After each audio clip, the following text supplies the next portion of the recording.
Welcome to Coach David Schuman's Success for Life podcast, where Coach Schuman tackles the important topics and interviews the very best in business, sports, and leadership to help you maximize your success. If you're looking to get the most out of everything you do, then listen now to the Success for Life podcast. So let's debunk the myth that hiring an A performer is going to change the culture of your company or change the business that you run. One of the biggest lies that I believe is told in business and that I've found is probably the biggest detriment is the emphasis on hiring an A player or top-notch player as a savior for your company and trying to litter your company with A players. Here's the truth. The truth of the matter is you must evaluate A players for very important things. Number one, you must evaluate their loyalty to the mission. A players in a vacuum are negative players. A players in the right direction are 10x players. If you have guys that or girls that are working for you that are top-notch performers but have no interest in the culture or in being successful within what you're doing as a part of your culture, then you do not need them within your company or organization. It's a short-term fix by bringing in an A player that doesn't fit. The key in your organization is to bring in the highest level player that you can get that forms and fits to what your organizational needs are. Every human being is self-interested and is concerned with their own success. Having said that, the ones who are the most successful are self-interested but have the interest in making the organization successful. If you hire someone that is an A performer that has no interest in anyone other than themselves within the organization and has no interest in learning or developing from anyone other than themselves within the organization, they are going to be a long-term detriment to your success. You may even get a spike in sales or initial boost in revenue, growth, or other positive aspects that may come in by initially having an A player that is not interested in the organization. But over the long run, you will have water cooler strife, employee dissidence, and lack of cohesion of your overall organization.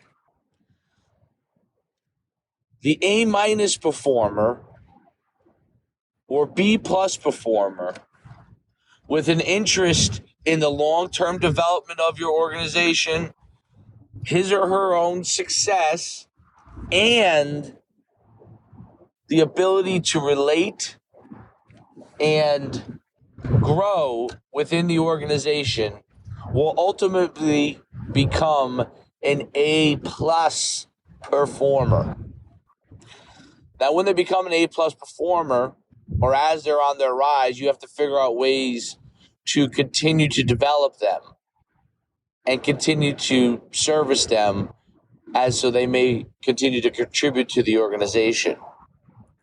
But it's important to find the people that fit within your culture, that could succeed within your culture, that could provide tremendous financial success, and ultimately will create a positive environment that will attract others to your organization.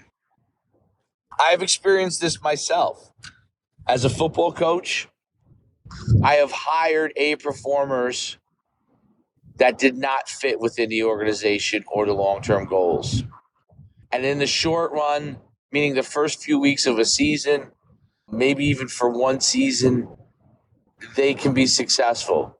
In the long run, they create animosity, they create strife, and they create a breaking up of the organization and its values, because the only values that they're interested are their values. I have several instances of where that has been unsuccessful. My favorite instances are where a B performer has been developed into an A performer. Now, or B plus performer that's willing to be trained, that's willing to listen, that's willing to develop. In my company, on its meteoric rise to an Inc. 5,000 fastest growing company, we didn't have the financial wherewithal to hire A performers that were ready to go. What we had to take is B and B minus performers and help train them into different capacities through trial by fire and through on-the-job learning that helped them.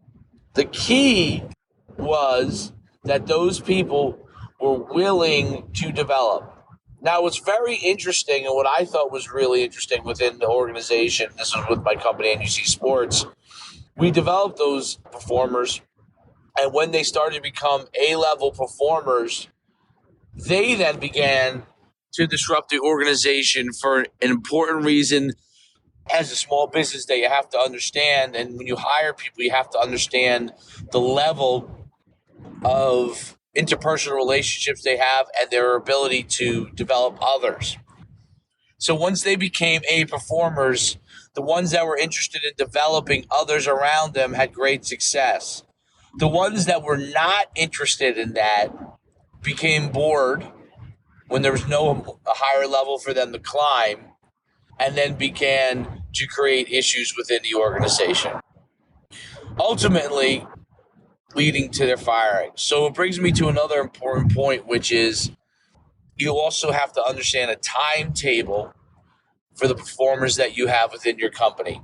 If you have an understanding of where you may need that person for a certain time period or the long term, and have a timetable of where their growth can be, and they have a timetable for themselves, and then you also begin to develop based off of their performance a timetable, you can see if there's long-term or short-term success with that individual and how far you can try and take that individual. That's very important within the organization. I'm a huge believer in two very important things. Number one, you must create success for the individual. And number two, that individual who you're creating success for must be interested in the organization succeeding as a whole. And that could go for a football team that I coach, that could go for my business that I run, and that could go for any sort of relationship that's within an organization. If you do not help the individual develop, eventually they grow a lack of fondness for the organization. If you do not develop the understanding that the organization is important and your success in the organization and what's going on in the organization is important, then once they reach their individual success, they lose interest in the organization. You must have both in order to be able to succeed. Now, within the development of finding an A performer versus a B performer, obviously, optimally, an A performer that has an interest in developing the organization, that has an interest in themselves, and has an interest in continued learning is your ultimate person to be able to get within your organization. So you must understand that they are the hardest to find and the highest paid. If you come across those individuals and can afford to pay for them within your company, grab them, because they are going to give you exactly what you're looking for. This is Coach Human signing off. I wanted to give you more about A performers versus B performers in your organization and the lies that people are telling you about A performers versus hiring someone who's a B and developing them. If you have any questions, you could always reach out to me. on this blog or at Twitter at NUC Football. Look forward to the next time talking with you. This is Coach Human signing off.